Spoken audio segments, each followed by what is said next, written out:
welcome to Speakeasy. People are listening to this in people are like, what the fuck are they talking about? 20, give me a 2500s. What, you think this is still going to be around and listened to then? Yes. Our radio waves are going out into the universe, Heather. And anyone, anywhere could someday pick up. They're like scanning the sky and they're getting nothing but... They're looking for intelligent life, and then they come across Three Kitchens podcast, and they're like, never mind, we'll just keep scanning. Earth? Just skip over that one. Yeah, let's skip Earth and keep moving. I didn't hear anything. Did you, Fred? Nope, nothing. Nope. Did you ever hear about... I listened to a podcast once where they talked about this. There's a program somewhere in the States where they send out like... I can't remember if it was like musical notes or some types of sounds. Yes. They put them out all the time, and it'll take like beyond their lifetimes to ever possibly reach anybody and maybe get a response. Yeah. They're just hoping that what they put out there will eventually one day. I'm going to look up this. I want to get the facts on this right, because it is a cool story. I forget. Well, it was a long time ago. While Erin is looking that up, we had a colleague from Mexico who worked in Russia for many, many years. And there was a time when they had to actually put some pretty much toxic waste into this cave, right? Okay. And they had to put signs around it that would hold up. Signs in every language, and also in images and what they thought was language from other planets. Everything was just all signs. Isn't that cool? Yeah. They're like, what do you know? Tell me. Yeah. Well, somebody somewhere knows stuff. Yeah. You know where I listened to the story about that was on The Well. Have you ever listened to The Well? It's a podcast. I've told you guys about it before because I only started listening to it because it's hosted by Anson Mount. He's quite nice to look at, and he has a beautiful voice. And so to listen to a podcast of him talking, I'm just like, whatever you want to talk about, I will listen. Okay. I don't care what you're talking about, Mr. Mount, because you sound good. And his buddy is like his friend who, he also has a very nice voice, and I'm just like, yeah, you guys just talk to me. And they were talking all about it. One of them, I can't remember who, put either some money into it or is involved in it somehow, that program, and it was really cool to hear about it. I wonder if they leave that to their kids and grandkids, and so that one day down the road, right, someone will profit from it, or hopefully. I'm sorry, I will tell you about this because I love. Did you find it? I love. Okay. Do you guys know about Voyager 1, the spacecraft that NASA? It was one of the first spacecrafts that they sent out to do measurements of Jupiter, Saturn, Uranus, and Neptune. Oh, okay. Uranus? Is that how you say Uranus? Is that what you just said? Well, how would you like to say it? Let's play the game. How do you say this word? You gotta say it. I thought it was. Do it. Okay, listen. I've always thought it was Uranus. Is that not right? She wanted to say, and she said it, listeners. So she set me up to say it by calling it Uranus, which no one has ever called it. Nobody's ever said Uranus in their life, Erin. That's not a thing. Uranus. Oh, Google is coming out. Look out. Now fuck the Voyager. We're talking Google Translate again. Oh, God. What did they say about booze and brain cells again? There's some correlation. I can't remember what I read yesterday. Hey, now. Easy. Screw the science. Let's talk Uranus. Sorry. I think Erin actually only said Uranus just to set me up because she wanted me to say Uranus. Uranus. The validation.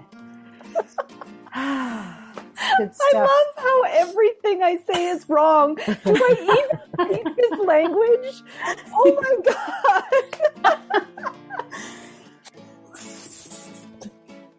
That was so funny. I think, Erin, that you actually found a way of pronouncing the planet in a way that's not awkward anymore. So, you know what? I'm going to go around saying Uranus.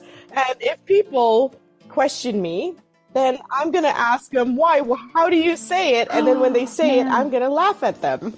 my God. Okay, so these two spacecrafts were sent out to explore the solar system. The planets. Our outermost planets. Look them up on NASA.com. Some that start with U.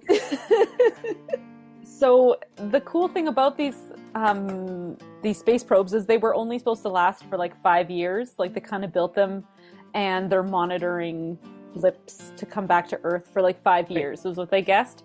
They were out there for like 45 years and went like way far beyond. Like they left the solar system, which is kind of cool. Like it's man-made space junk that left the solar system. And they did this crazy cool thing to accelerate the speed of the spacecrafts because we can't launch them at the speeds that we need them to go that far. And so they did these maneuvers where they came into the gravitational pull of a planet just enough for it to like catch on a little bit and get sped up, and then they propelled out of the planet, and it like slingshot them using the gravitational force of the planet. I'm very familiar with this, Erin, because I watch Star Trek all the time, and this is what they've done sometimes. Mr. Nice Voice talking. Does he talk like that? Oh, of course. In Star Trek? Focus, guys. Focus. It's not about the science. It's about the sexy voice. Science. It's about the sexy voice. We're going back to the science. They launched in 1977. And Voyager 1 reached interstellar space, so out of the solar system, in August 2012. And it is the most distant human-made object in existence. Very cool. So, those are out there. Those are the cool things that I love to do on drink night. Google? Is what? Talk about science. Talk about your age.